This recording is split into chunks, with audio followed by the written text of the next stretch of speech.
ನಮಸ್ಕಾರ. ಇರಾನ್ ನಂಬಿಕೆಗೆ ದ್ರೋಹ ಬಗೆಯುವ ಕೆಲಸ ಮಾಡುತ್ತೆ, ವಿಶ್ವಾಸ ದ್ರೋಹದ ಕೆಲಸ ಮಾಡುತ್ತೆ.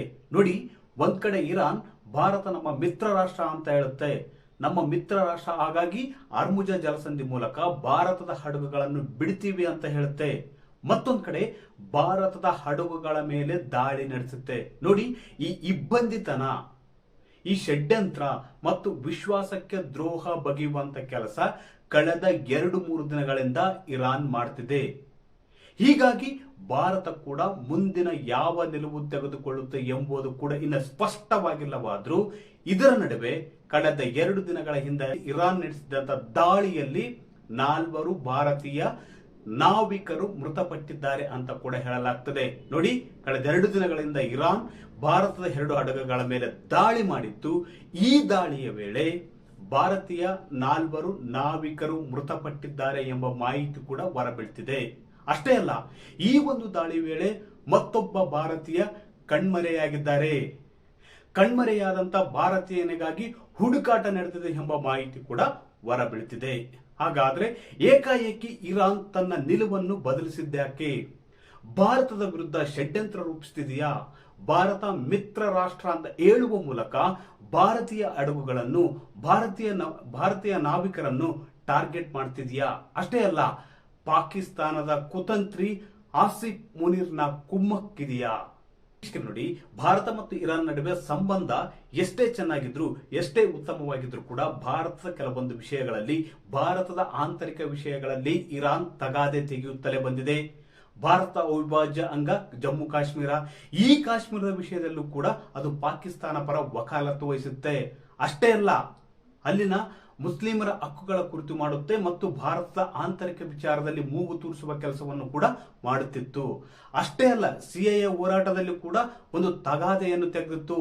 ಭಾರತೀಯ ಆಂತರಿಕ ವಿಚಾರದಲ್ಲಿ ಇರಾನ್ ಅವಾಗ ಮೂಗು ತೂರಿಸುವ ಕೆಲಸವನ್ನು ಮಾಡುತ್ತಲೇ ಇತ್ತು.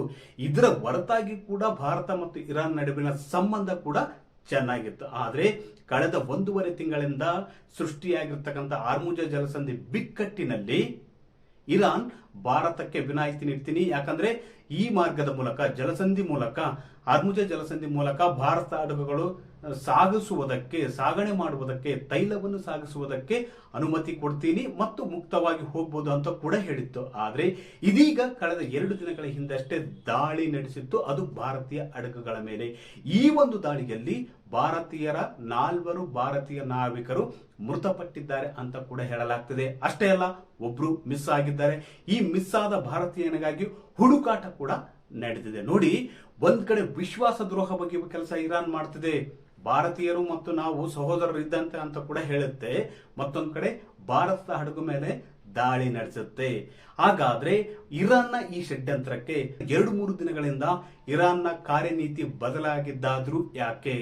ನೋಡಿ ವೀಕ್ಷಕರೇ, ಎಲ್ಲೋ ಒಂದ್ ಕಡೆ ಇರಾನ್ ಪಾಕಿಸ್ತಾನದ ಸೇನಾ ಮುಖ್ಯಸ್ಥ ಆಗಿರ್ತಕ್ಕಂಥ ಆಸಿಫ್ ಮುನೀರ್ ಅವರ ಮಾತು ಕೇಳುತ್ತೆ ಎಂಬ ಮಾತುಗಳು ಕೂಡ ಜಾಗತಿಕ ರಾಜಕಾರಣದಲ್ಲಿ ಹರಿದಾಡ್ತವೆ.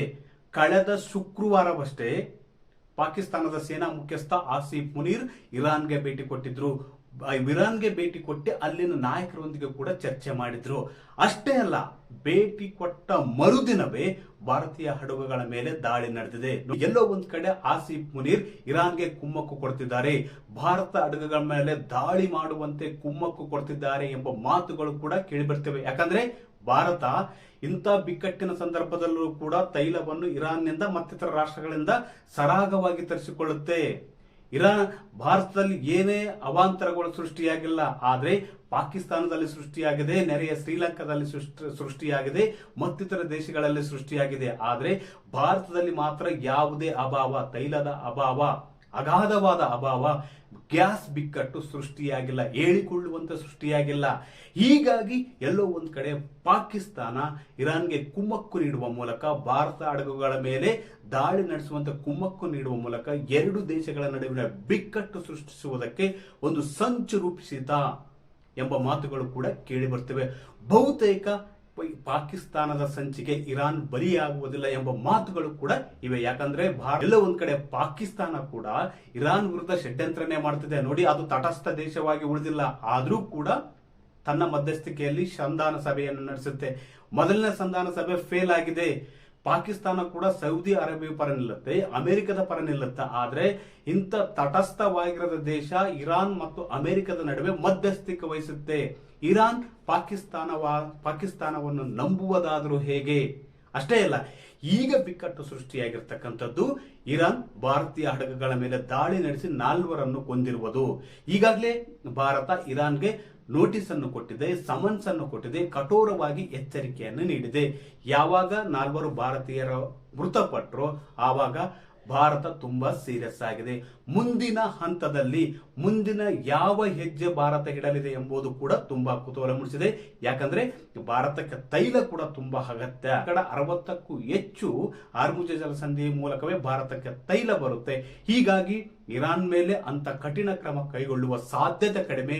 ರಾಜತಾಂತ್ರಿಕ ಮಾರ್ಗಗಳ ಮೂಲಕ ಇರಾನ್ ಮತ್ತು ಭಾರತ ನಡುವೆ ಸಂಬಂಧವನ್ನು ಸುಧಾರಿಸುವ ಕೆಲಸ, ಅದೇ ರೀತಿ ತೈಲ ಹೊತ್ತು ಬರುವ ಭಾರತೀಯ ಹಡಗುಗಳಿಗೆ ಭದ್ರತೆ ಕೊಡುವ ವಿಚಾರದಲ್ಲಿ, ಸುರಕ್ಷತೆ ನೀಡುವ ವಿಚಾರದಲ್ಲಿ ಮಾತುಕತೆಗೆ ಕೂಡುವ ಸಾಧ್ಯತೆಯನ್ನು ಕೂಡ ತಳ್ಳಿ ಹಾಕುವಂತಿಲ್ಲ.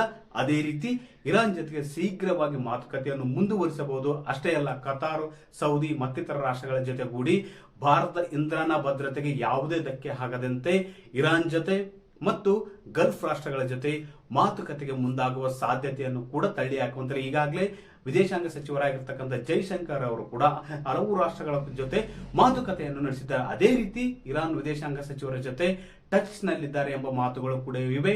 ಒಟ್ಟಾರೆಯಾಗಿ ಇರಾನ್ ಕಳೆದ 3-4 ದಿನಗಳಿಂದ ಭಾರತದ ನಂಬಿಕೆಗೆ, ವಿಶ್ವಾಸಕ್ಕೆ ದ್ರೋಹ ಬಗೆಯುತ್ತಾ ಇದು ಪಾಕಿಸ್ತಾನದ ಕುಮ್ಮಕ್ಕಿನಿಂದ ಇಂಥ ಕೃತ್ಯ ಎಸಗುತ್ತಾ ಎಂಬ ಅನುಮಾನ ಕೂಡ ವ್ಯಕ್ತವಾಗ್ತಿದೆ.